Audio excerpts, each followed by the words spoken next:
وليلة مباراة القمة المنتظرة، مباراة نهائي كأس السوبر المصري، الأهلي والزمالك أو الزمالك والأهلي. المباراة اللي كتير من الملايين وعشاق كرة القدم في مصر والوطن العربي والشرق الأوسط وإفريقيا بينتظروها، وكلنا بنبقى عندنا شغف كبير جدا لمتابعة أحداث اللقاء ده، وخصوصا لما بيبقى نهائي ببطولة أو مباراة على بطولة من 90 دقيقة نهايتها هتتوج أحد الفرق بلقب يعني يضاف الى سجلاته او لقب جديد يضاف لتاريخه. قبل ما نبدا مع بعض من الناس او بعض الحاجات كده، يعني استعجبت لها شويه في البدايه لما بدات اقرا بعض الحاجات على المواقع التواصل الاجتماعي. الناس بتتكلم، عارف يعني، تحس ان انت بتقول او بتقرا الحاجات دي بتندهش وبتبقى عايز تضحك ضحكه سخريه. يعني ناس تقول لك مثلا ايه، ده الاهلي هينزل يكسب سكور، ده الاهلي هينزل يعمل مش عارف ايه. ناس تانية تقول لك ده الزمالك نازل كده كده خلاص خسران، ده الزمالك كده كده مش عارف ايه، ده الزمالك كده كده مش فارق معاه خلاص الموضوع يعني منتهي ومحسوم. وعجبني برضو تصريح، او يعني قريت تصريح يعني غريب شويه. ناس تقول لك ايه، ده خلي بالك، ده انت تخلي بالك من الزمالك لانه ما عندوش حاجه يعني يبكي عليها. على النقيض الناحيه الثانيه ناس تقول لك لا، انا عندي مواجهه الزمالك اسهل نسبيا من ان انا اواجه بيراميدز، لان بيراميدز اشرس واقوى من الزمالك. تضارب كلام كتير جدا وناس كتيره بتقول، بس عايز اقول برضو بعض الناس اللي بتتكلم في النقط دي، انت بتتكلم في كوره، يعني النهارده انت بتتكلم في كوره، وعشان اكون صادق معاك مفيش حاجه اسمها في الكوره كده. مفيش حاجه اسمها في الكوره ان انا داخل مباراه عارف ان انا داخل كسبانها، او ان انا داخل لقاء هكسبه، او ان انا داخل لقاء خلاص اللقاء ده بالنسبه لي تحصيل حاصل، او ان انا هفوز بيه، او ان انا خلاص احصل على اللقب ده. خصوصا المباريات اللي من 90 دقيقه اللي بتبقى على لقب. انت كده كده فرقتين داخلين، ايا كان الفرقتين مستواهم الحالي او الباك جراوند بتاع المستوى الثلاث اربع مباريات السابقه ايه، انت كده كده الفرقتين دول داخلين عينهم هما الاثنين على البطوله. الفرقتين بيلعبوا على اللقب. بمعنى ايه؟ حتى لو مع احترامي لغزل المحله، لو داخل بيلعب على لقب هيموت نفسه عشان ياخد البطوله دي. انت بتتكلم في تاريخ كبير، انت بتتكلم في لقاءات اهلي وزمالك. يعني لما تيجي تتكلم عن لقاءات الاهلي والزمالك بتركن على جنب بقى اي فوارق فنيه في الفتره الحاليه. ما تجيش بقى تقول لي ايه، اصل الاهلي اخر 7 ماتشات مش عارف ايه، اصل الاهلي مستواه الفني مش عارف ايه، اصل كذا. مفيش الكلام ده. ولو انت موهوم وفاكر انك انت داخل المباراه دي كاهلاوي او كزملكاوي ضامن نتيجتها ايا كان مستوى الفريق الثاني قبل المباراه، فاحب اقول لك ان انت ما تعرفش حاجه عن الكوره، وان الكوره مدوره، او حته بالبلدي كده حته جلده مدوره ملهاش امان يا صديقي. لو انت داخل فاكر ان انت كسبان المباراه قبل ما تلعب يبقى انت غلطان. مفيش حاجه اسمها كده في الكوره. مفيش ثوابت في الكوره. ولو انت هتمشي مع الكوره بفكره المنطق فقط يبقى انت كده كده ممكن تخسر عقلك. بس صدقني بطريقه قريبه جدا او بشكل قريب جدا لو انت استمريت على التفكير يعني نصيحه مني، راجع تفكيرك لو انت بتفكر بالمنطق ده في كره القدم، لان كره القدم ملهاش ثوابت ثابته ما بتتغيرش. مفيش حاجه اسمها كده في الكوره يعني. تمام. طيب قبل ما نبدا نتكلم فنيا، لو انت هتيجي تتكلم معايا كده وتحليل للمشهد اللي فات، هتيجي تقول لي مثلا ايه، طب انا شايف ان النادي الاهلي اقوى. اقول لك تعال نتكلم مع بعض بالراحه، نتكلم مع بعض بالمنطق واحده واحده، وناقشني وجلسك وتجالسني ونقعد نتكلم مع بعض كده بالراحه. والنهارده ليله المباراه تحليل او بنطلق فيه يعني الاراء كلها. حتى اكتبوا لي في الكومنتات قبل طبعا ما نتكلم باستفاضه. اللي لسه ما اشتركش يا ريت يشترك في القناه ويفعل الجرس عشان يوصلك كل جديد. ويا ريت نحاول ان احنا نكتر من اللايك والشير عشان احنا عندنا مشاكل كبيره جدا في الفتره اللي فاتت في الصفحه. والبث المشترك ده احنا بنبثه على اكتر من موقع تواصل اجتماعي عشان خاطر ده، او يعني او الفيديو ده بينزل على اكتر من موقع تواصل اجتماعي لان ده بيتعلق بمباراه او حدث هام جدا، زي بناء على طلبكم طبعا في الرسائل اللي بعتوها لنا ان احنا نرجع ننشر تاني على مواقع التواصل الاجتماعي كلها، ما نكتفيش بموقع او اتنين بس. فنرجع لمرجوعنا تاني. لو انت هتناقشني في الكوره وككلام كوره هتقول لي الاهلي قبل المباراه دي كويس، هقول لك ماشي. طب الزمالك قبل المباراه دي مش مستقر فنيا، اقول لك انا موافقك جدا. بس هتيجي تقول لي الاهلي هيتفوق على الزمالك وياخد المباراه، اقول لك لا هنا، او هياخد البطوله، هقول لك لا هنا بقى اقف معايا بالراحه واحده واحده. لان زي لسه قايل لك من شويه مفيش حاجه اسمها ثوابت في الكوره. ولو انت فاكر ان النادي الاهلي داخل المباراه دي ضامنها بنسبه 100% او 90% او حتى 60%، اقول لك انت غلطان.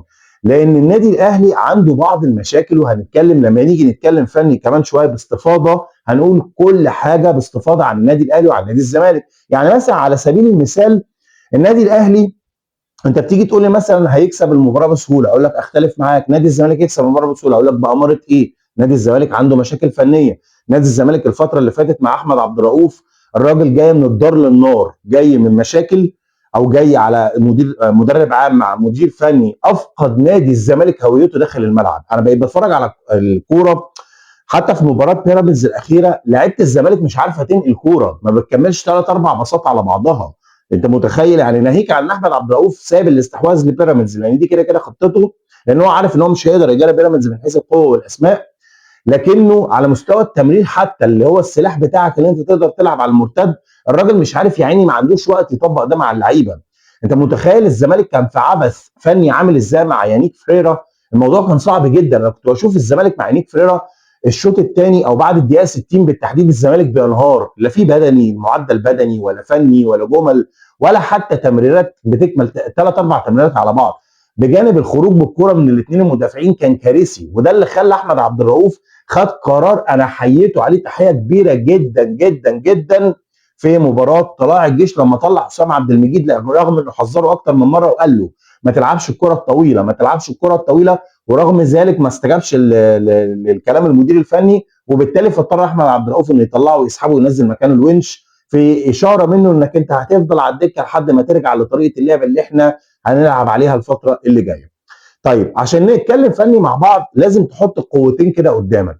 نادي الزمالك عينه على المباراه وهو محتاجها، محتاجها، محتاج فلوسها جدا، متعطش لده اكيد. الفوارق الفنيه بين الاثنين مش كبيره.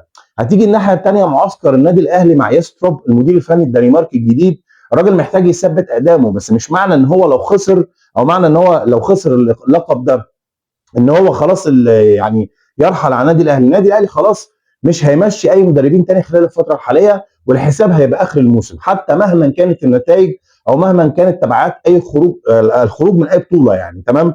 وده اللي اعلنه على فكره مجلس الاداره، انا ما جبتش كلام من عندي، المجلس الاداره قال لك مهما كانت النتائج خلال الفتره الحاليه احنا لازم يكون في استقرار فني، خصوصا ان انت بتتكلم ان النادي الاهلي الناحيه الثانيه عنده مشاكل في قلب الهجوم. النهارده انت بتجيب مدير فني ايا كان بقى، ريبيرو، عماد النحاس، النهارده يستروب، ما عندوش مهاجم صريح، ما عندوش الا جراديشار. طاهر مش حتته، الناس بتنتقد طاهر، محمد طاهر يا جماعه مش حتته، ما بيلعبهاش، الراجل بيتحمل سيل من الانتقادات رغم انها منطقه مش منطقته ومش حتته. فلما هتيجي تتكلم معايا هنا عن الاوراق، هنا اخدك لرحله سريعه كده عشان نتكلم فيها مع ليله المباراه، مين اللي يقدر يتفوق على مين، او مين اللي يقدر ان هو يبحث داخل يعني الملعب او على اللقب اللي هو بيدور عليه ويحصل عليه في النهايه نتيجه الجهد داخل الملعب. لو انا هاخدك معايا في رحله داخل عقول كل مدير فني، او رحله داخل عقول الاثنين مدربين، الناحيه دي يستروب المدير الفني النادي الاهلي، او يعني احمد عبد الرؤوف يستروب، والناحيه الثانيه هناخدك للمعسكر الاحمر وهو النادي الاهلي مع يستروب، والناحيه الثانيه زي ما قلنا احمد عبد الرؤوف. طيب انت النهارده كنادي اهلي، خلينا ابدا بالنادي الاهلي كده واجسد لك فيه ابرز نقاط القوه والضعف. النادي الاهلي ابرز نقاط القوه والضعف عنده، لو هنتكلم في نقاط القوه، هي رقم واحد وانت مغمض هتقول سلاح، اهم سلاح بيميز النادي الاهلي، الا وهو سلاح العرضيات. سلاح العرضيات عند النادي الاهلي هو من الاسلحه المهمه جدا اللي بتميز النادي الاهلي خلال الفترات اللي فاتت. تمام. يعني لما تيجي تتكلم عن كرات عرضيه، النادي الاهلي متمكن جدا فيها. 80% من قوه النادي الاهلي بتتمثل في الكرات العرضيه. خلينا اتكلم معاك بواقعيه وبصراحه. هتقول لي ايه ده ازاي؟ اقول لك انت النهارده عندك ما شاء الله 2 اجنحه مع 2 زهراء جنب الاثنين ماكينات عرضيات. يعني عندك زيزو هو المنفذ الاول للركلات الثابته كلها في النادي الاهلي. عندك زيزو جناح مميز جدا في الكرات العرضيه، ودقه العرضيات بتاعته مميزه، رغم ان هو في دقه التمريرات العرضيه مش درجه الكمال. وهقول لك رقم دلوقتي انت تشوفه من بره رقم كارثي، لكنه بيخلي الاهلي يكسب. الاهلي في اخر 4 مباريات في دوري ابطال افريقيا والدوري المصري، يعني الاثنين كده مجمعين مع بعض، عمل 104 تمريره عرضيه. لك ان تتخيل ان فقط منهم نسبه نجاح 28% فقط. يعني من 104 28% انت بتتكلم في نسبه نجاح يعني ما عدتش ال 30%. هل ده رقم؟ يعني ده رقم قليل جدا، يعني حتى مش محصل النص. اقول لك هي ما بتتقاسش كده، هي بتتقاس بفعاليه العرضيات اللي بيعملها زيزو. بتتقاس بفعاليه الزياده الهجوميه اللي بيعملها محمد هاني، بتتقاس بفعاليه العرضيات اللي بيعملها تريزيجيه، بتتقاس ان تريزيجيه في بعض الاحيان بيبقى شادو سترايكر او مهاجم خافي جوه منطقه الجزاء وبيحرز اهداف، وشفناها في مباراه سيراميكا. تمام. دي نقاط قوه مهمه جدا. الاهلي عنده لا مركزيه في الاربعه اللي قدام، ما تعرفش مين هيقابلك منين. تلاقي جراديشار جاي لك من هنا، تريزيجيه الناحيه دي، زيزو الناحيه دي، بن شرقي بيعمل سويتش مع تريزيجيه الناحيه الثانيه مع زيزو. فالاربعه اللي قدام دول تحس ان هم كده، عارف انت لعب العفاريت. البعض يقول لك ايه ده لعب عشوائي، البعض يقول لك لا شغل، عارف اللي هو البدايه. ناس تقول لك ده نازلين بيحنكشوا. تمام. هي مش حنكشه، بس هي الفكره ان هو بيعمل لك لا مركزيه، بيوترك او بيلخبطك. طب الناحيه الثانيه انت كدفاع لازم تبقى عندك نظريه ان انت مركز، عارف ان هو بيلعب على الغلطه. خلي بالك النادي الاهلي عنده مشكله زي ما قلنا، الزمالك عنده مشكله في البدني، الاهلي عنده مشكله اكبر في البدني. والاهلي بينزل ضاغط دايما وبيبوش اب لقدامه دايما، وبيفضل دايما رافع لفوق هجماته بصفه مستمره او ضاغط ضغط عالي عشان خاطر يخلص في اول ربع ساعه. بس عنده مشكله بقى تانية، ان هو بعد ما بيحرز الهدف الاولاني بيرجع وما بيعرف، ما بيغطيش بهدف تاني، ما بيعرفش يغطي بهدف تاني وبيرجع. والرجوع ده بيطمع الفرق فيه وبيخليها تهاجمه، اللي هي بقى النقطه اللي احنا نتكلم عليها، نقطه العمق. وده ابرز عيب في عيوب النادي الاهلي. الاهلي عنده مشكله خطيره جدا في العمق، وده شفناه في مباراه سيراميكا وغير سيراميكا. تخيل ان الاهلي اكتر الفتره دي، اكتر فتره استقبل فيها اهداف على مستوى تاريخه كلها. انت متخيل الاهلي مستقبل اخر 11 ماتش في الدوري 13 هدف، وكل مباراه بيستقبل هدف تقريبا او هدفين. فعنده مشكله ان مفيش مباراه بيطلع بكلين شيت، فعنده مشكله في العمق. هو على الاطراف نسبه الاهلي او قوه الاهلي قوي جدا في الاطراف، وعنده مهمه يعني قويه جدا، بيلعب على الاطراف بنسبه نجاح تقترب من ال 80%. ولكن عنده مشكله زي ما قلت لك في العمق، ان عنده عمق الملعب، لا عنده ممول في وسط الملعب بيظبط له منطقه العمق، لان مفيش مجدي قفشه مستواه وحش جدا. عندك الناحيه الثانيه في قلب الدفاع ياسين مرعي وياسر ابراهيم مفيش ما بينهم تفاهم، فممكن بسهوله جدا اي فريق يخترقه من العمق. ودي ابرز عيب قاتل في دفاع الاهلي. لو استغلوا الناحيه الثانيه احمد عبد الرؤوف ولعب عليها، فدي نقطه هتبقى صعبه جدا على دفاع النادي الاهلي، وهتبقى يعني نقطه تحول في المباراه. وهي نفس الفكره اللي احنا بنتكلم فيها على منطقه وسط الملعب. وسط الملعب من الناحيتين لو انت فكرت تحاول تسيطر عليه، هي منطقه بنسميها المناورات، على راي كابتن ميمي الشربيني يقول لك منطقه المناورات. منطقه المناورات في الاهلي بيبقى فيها مروان عطيه، بيبقى فيها عندك اللاعب الاخر اليو ديانج برضو، ده ما شاء الله كاسحه الغام في وسط الملعب. لكن هي الايد لوحدها ما بتسقفش. الناحيه الثانيه الزمالك عنده برضو نقطه مميزه جدا ومهمه جدا، ان هو خلي بالك النادي الاهلي افتقاده لامام عاشور مأثر عليه جدا. وخلينا نتفق يا جماعه ان النادي الاهلي يعني متاثر جدا بغياب امام عاشور، يعني قولا واحدا. ناس تتفق ناس تختلف معايا، بصراحه انا بقول لك بمنتهى الامانه، امام عاشور غيابه او عدم وجوده في النادي الاهلي خلال الفترات اللي فاتت، لا يعني انا بقول لك بامانه وبمنتهى الصراحه، امام عاشور مأثر على قوه خط وسط نادي الاهلي بنسبه لا تقل عن 70%، يعني 60 70% من قوه خط وسط النادي الاهلي في خلال الفترات الماضيه. طيب انت الناحيه دي او الفتره دي لما هتيجي تتكلم في الجزئيه دي، هتقول لي الناحيه الثانيه نادي الزمالك بيلعبها ازاي، او بيفكر رحله كده داخل عقل احمد عبد الرؤوف ايه اللي ممكن يعمله. احمد عبد الرؤوف برضو هو مدير فني عايز يثبت نفسه. الراجل بيقول لك انا جاي على اساس ان انا جاي فتره مؤقته، بس ليه ما اطمعش ان انا ابقى مدير الفني المتولي القياده الفتره اللي فاتت، الفتره القادمه كلها للزمالك.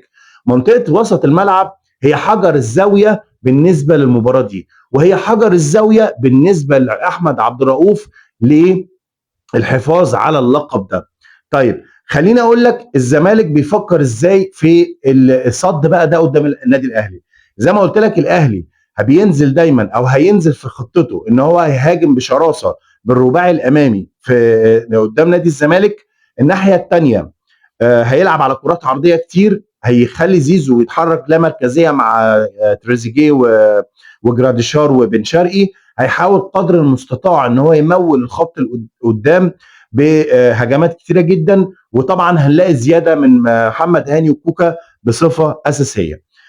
الناحيه الثانيه احمد عبد الرؤوف برضو عايز يعمل زي حجر الزاويه او ياسس حجر الزاويه في منطقه وسط الملعب. محتاج الراجل ان هو يقوي الحجر بتاعه. يعني ايه؟ يعني يرمم وسط الملعب. هو كده كده عنده الثلاثي بتاعه، لكن الاختيار بقى ما بين ان الراجل دلوقتي كده كده حجر الاساس بتاعه مش هيخرج. رقم واحد ناصر ماهر، ده العقل المدبر للفريق، خصوصا كمان اللاعب بعد استبعاده من منتخب مصر، اللي اعتقد ان هو احمد عبد الرؤوف لو مدير فني ذكي هيلعب على الحته النفسيه دي على اللاعب عشان يخرج منه بكره اكبر حاجه او اكبر طاقه ممكنه. تمام.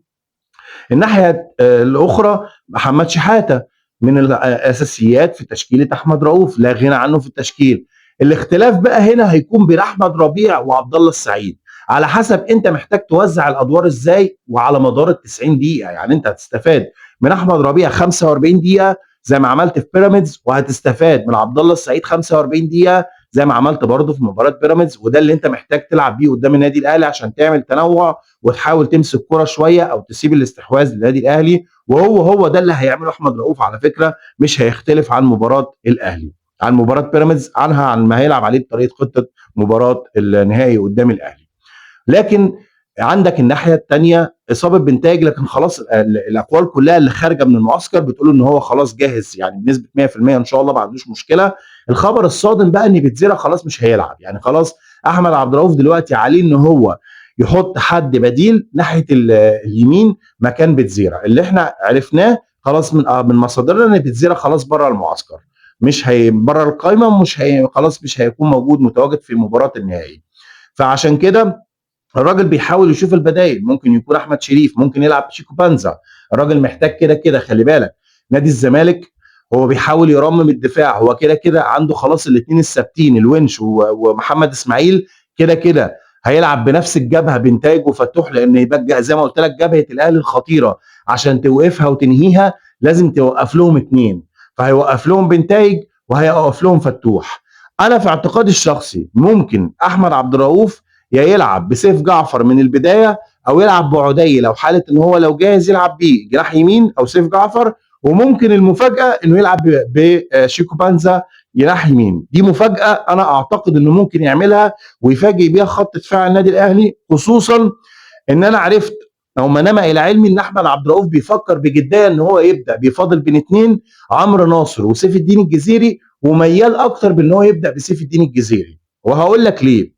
سيف الجزيري عنده ميزه ان هو بيهد ايت فينس. يعني ايه؟ يعني الراجل بينزل بيخترق لك في العمق، بيحلق على كل كوره، بيتزحلق، بيعرف اللي هو مهاجم عفياجي. يعني عارف اللي هو مش بينزل، مش مهاجم لابس جرافطه.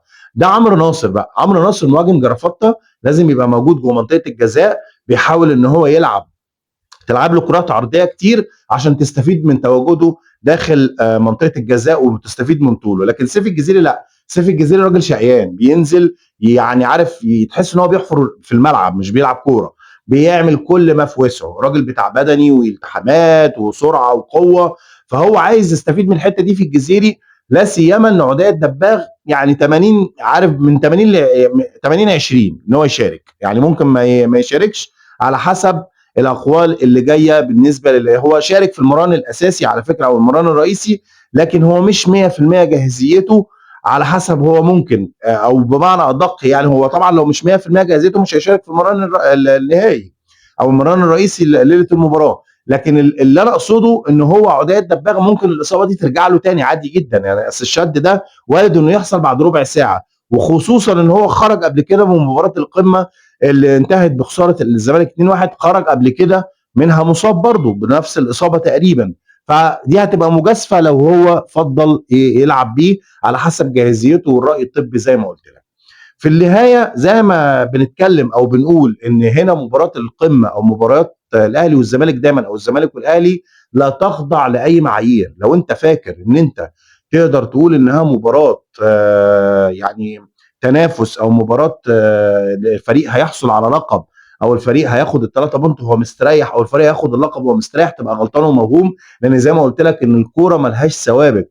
لو انت بتفكر كده في منطق الكوره راجع نفسك يا صديقي، لان مباريات الاهلي والزمالك دايما بتبقى خارج الصندوق. وانا وجهه نظري قبل ما اختم معاك هقول لك حاجه مهمه جدا.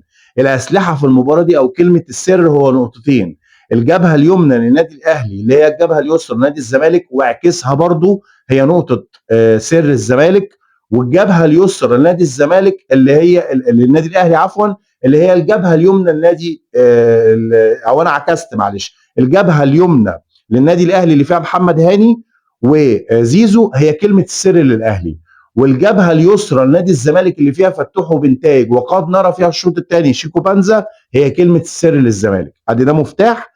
النقطه بقى الثانيه: الجبهه اليسرى للنادي الاهلي اللي فيها كوكا هتكون قد تكون هي مفتاح نادي الزمالك، ولكن عن طريق الباك مش الجناح اللي هو عمر جابر، والله اعلى واعلم.